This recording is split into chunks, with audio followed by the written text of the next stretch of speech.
Adesina Koiki here at the Barclays Center in Brooklyn, New York for Atlantic 10 Men's Basketball Media Days. Oh my goodness, college basketball starting in less than a month, and we are joined by the new head coach of the VCU Rams, Will Wade. First of all, Coach, thank you so very much for joining us back in Richmond at VCU for a second time around, now as head coach. How has the community in Richmond, Virginia embraced you so far? It's been great so far. We hadn't lost. Yeah, exactly, right?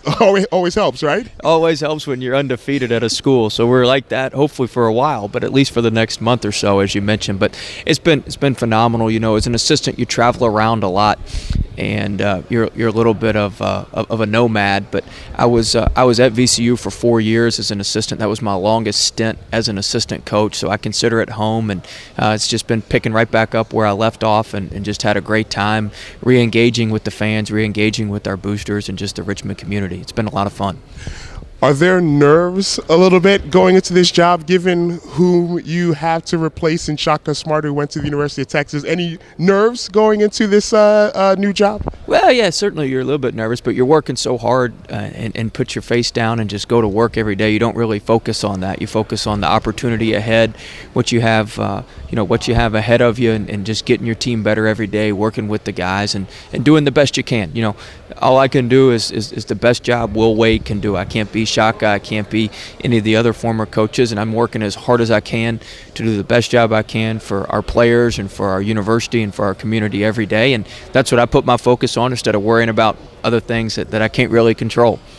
You mentioned at the very beginning of that answer in terms of working hard, and that's something you've been doing ever since you were a student manager at Clemson University. What are some of the traits and work ethic habits that you developed that allowed you to be in this position right now? Oh, I don't know. I've been fortunate. I've worked for really, really good people with Oliver Purnell and Tommy Amaker, and then obviously Shaka Smart, and then I had a great athletic director at Chattanooga, David Blackburn, who really set it up for the basketball program to win there. So sometimes you've got to work hard, but that's not enough. You've got to be in good situations. You got to work for good people. You got to have people who believe in you, and I've been fortunate to have those folks. And when you do that, and when you work pretty hard, typically good things happen, and I've been a benefactor of that.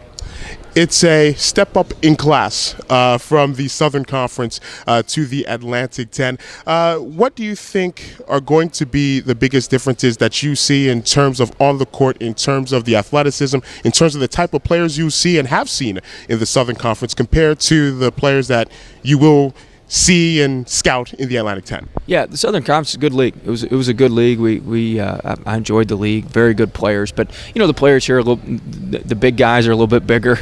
The players are obviously more physical. The wings are a little bit more physical and just bigger. In the SoCon you can get away with the really small guards. Here in the A-10 it's a little bit tougher to play small guards, but there's excellent coaches in the A-10. There's excellent coaches in the Southern Conference, but certainly the personnel and the level of players, better in the Atlantic 10. And we've got a fifth-year transfer who played at Oral Roberts in the Summit League, and he's learned a couple times on breakaway layups in practice. You don't quite have the amount of time. The closing speed's a little bit different at this level, and I think that's one of the main things is just the athleticism and the closing speed some people have, and what may look like an open shot is going to be a contested shot.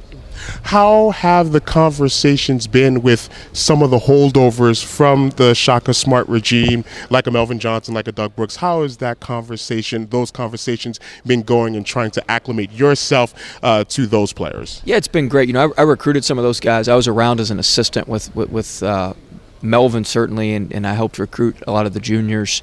And then the sophomores that we have now, I've worked hard to develop a relationship with those guys. Johnny Williams, I was around when we were recruiting him, but Justin Tillman and Mike Gilmore, I've spent a lot of time with them, trying to help them out and get to know them and really invest in them. So it's been fun. I enjoy building relationships with folks, getting to know folks and spending time with them. And certainly it's been good to reacquaint with the guys I knew and then build relationships with the guys I didn't. VCU is more than a great smaller budget program. It's now a brand, and Shaka Smart definitely had the branding for the school with Havoc and his pressing and trapping style, and it got to the point where the community associates VCU with havoc. What is your style going to be, and that you're going to instill at this university? What's your basketball philosophy? Yeah, it'll be similar. You know, you teach what you know. I worked for Oliver Purnell when Shaka and I were assistants for him. Or Shaka was assistant, I was the operations guy, and then I've worked with Coach Smart here. But, you know, you certainly put your own spin on it. At Chattanooga, we played a little bit more of a matchup zone. We played some more zone principles in the half court, a hybrid defense, if you will. And we'll play that quite a bit more. We'll still press, but the presses will be different. The schemes will be a little bit different. We'll press for tempo. We'll press for steals. You know, we'll change up what we're doing. We want to be dictating pace no matter what we're doing, and that's very important. And I think in the past they've just dictated pace to be fast, and we're certainly going to dictate pace at some points to be fast, but we're also going to dictate pace to, hey, we need to settle in and maybe not play as fast and get this game settled down a little bit. So we'll be a little more multiple in how we attack, a little more multiple in how we guard, but we'll certainly still press and still get after it in the full court. I was wondering, any worries that, and I think back to almost Brazilian soccer, where the fans of Brazilian soccer may like that they win games, but they need to play a certain style, like that samba style. Any worries that if your style isn't necessarily what Shaka Smart's was, even if the wins come, that it's not in the style that they're used to, that there might be either a little backlash or just memories of hoping that they wish that Shaka Smart's philosophy was your philosophy? Are you worried about any sort of backlash from the community that it's not the style that they're going to be used to?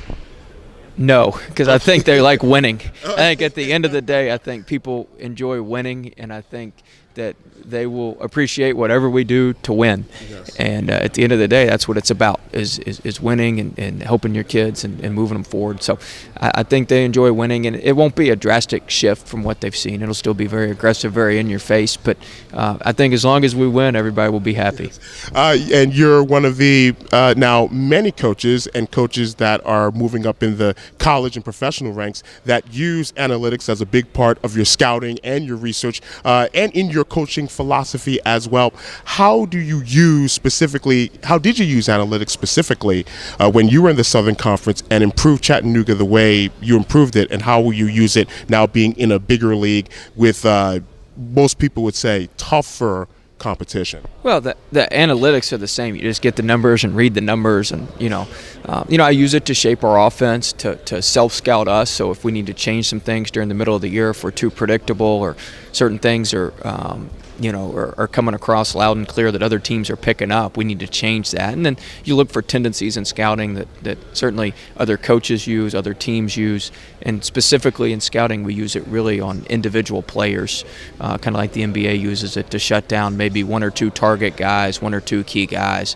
We're going to spend a lot of time on those. A lot of times, 60% of your scoring comes from basically two guys, statistically speaking. So if you can really hone in on those one or two guys and shut those guys down and make some of the secondary or even tertiary players score and beat you, you're gonna be living right most nights.